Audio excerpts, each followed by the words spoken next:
NEET UG paper leak के बारे में पूरे देश को 3 मई की शाम को ही पता चल जाता, लेकिन ऐसा हो नहीं सका। क्यों? क्योंकि 3 से 7 मई की शाम तक सीकर प्रशासन और एसपी यही नहीं तय कर पा रहे थे कि मुद्दे को पहले स्थानीय स्तर पर उठाएं या सीधे नेशनल लेवल पर उठाकर तहलका मचा दें। इस केस में क्या वाकई में ये प्रशासन और एसपी ने शुरुआती लेवल पर लापरवाही बरती थी, या ये सिर्फ आरोप हैं जिनका कोई आधार नहीं है? राजस्थान की जिस सीकर शहर से पेपर लीक की खबर एनटीए को लगी, आखिर अब तक उस सीकर में कोई बड़ा एक्शन क्यों नहीं हुआ? सीकर प्रशासन पर लापरवाही बरतने का आरोप कौन लगा रहा है, और इन सब के बीच NTA chief higher education secretary को कहां तलब किया गया है? सब कुछ स्टेप बाय स्टेप समझते हैं। पहले बताते हैं कि आज तक से जुड़े शरद कुमार की रिपोर्ट कह रही है कि एनटीए को पेपर लीक की शिकायत करने वाले टीचर के दावे को अब सीकर एसपी और प्रशासन नकार रहे हैं। खुद को विशल ब्लोअर बताने वाले शशिकांत सुथार नाम के एक टीचर ने दावा किया था कि 3 मई की नीट परीक्षा के बाद जब उनके मकान मालिक वायरल गैस पेपर को लेकर उनके पास आए तो वो दोनों पहले सीकर के गुरु कृपा कोचिंग के डायरेक्टर के पास गए थे।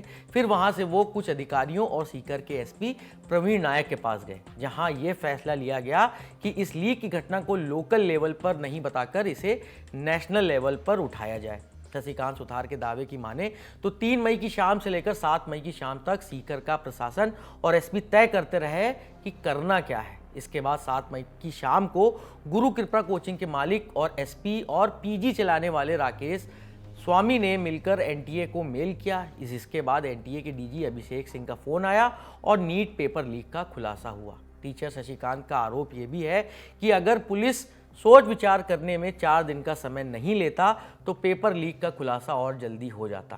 अब टीचर के इस तरह के आरोपों पर सीकर के एसपी और डीएम का जवाब आया है। सीकर एसपी प्रवीण नायक ने कहा है कि खुद को विसल ब्लोअर बताने वाले शशिकांत सुथार से मैं कभी मिला ही नहीं हूँ। टीचर से पूछिए कि वो मेरा चेहरा भी पहचानता है। मुझे नहीं पता वो ऐसी कहानी क्यों बना रहा है। सीकर एसपी ने आगे ये भी कहा है कि ये बात सही है कि 2-3 लोग बड़ा सा कागज का बंडल लेकर उद्योग नगर थाने पर नीट पेपर लीक की शिकायत करने गए थे, लेकिन ड्यूटी पर तैनात एएसआई ने मुकदमा लिखवाने के लिए कहा तो ये थोड़ी देर में आने की बात कहकर चले गए और फिर लौटे ही नहीं। वहीं सीकर कलेक्टर ने भी प्रशासन को पेपर लीक की जानकारी होने से इनकार कर दिया है। अब पुलिस प्रशासन के अपने दावे, पेपर लीक की जानकारी देने वाले टीचर के अपने दावे और इन तमाम दावों के बीच है कुछ कयास, जिसमें से इस बात की सबसे ज़्यादा चर्चा है कि पेपर लीक की बात सबको पता होने के बाद भी 4 दिनों तक सीकर में क्या चल रहा था। सवाल तो ये भी उठ रहे हैं कि नीट पेपर लीक का खुलासा जिस सीकर से हुआ वहाँ सीबीआई की तरफ से अब तक किसी तरह की कोई कार्रवाई क्यों नहीं हुई?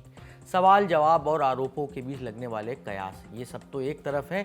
दूसरी ओर आज शिक्षा पर बनी संसदीय स्थायी समिति ने उच्च शिक्षा सचिव विनीत जोशी और एनटीए चीफ अभिषेक सिंह को तलब किया है। कांग्रेस के पूर्व राज्यसभा सांसद दिग्विजय सिंह की अध्यक्षता वाली समिति के सामने दोनों अफसरों को राधा कृष्णन समिति की सिफारिशों का एग्जीक्यूशन और नीट यूजी पेपर लीक 2026 की जानकारी देनी होगी। अब देखना होगा कि समिति के सामने अफसर पेपर लीक की गलती मानते हुए क्या दलील देते हैं और आने वाले भविष्य में ऐसी गलती ना दोहराई जाए इसे लेकर क्या भरोसा देते हैं। जो भी अपडेट होगा उसके लिए दिल लल्लन टॉप देखते रहिए। इस खबर के लिए जयपुर से इनपुट दिया था आज तक के सहयोगी शरद कुमार ने, खबर लिखी है साथी सुप्रिया ने। मैं हूं नीरज, शुक्रिया।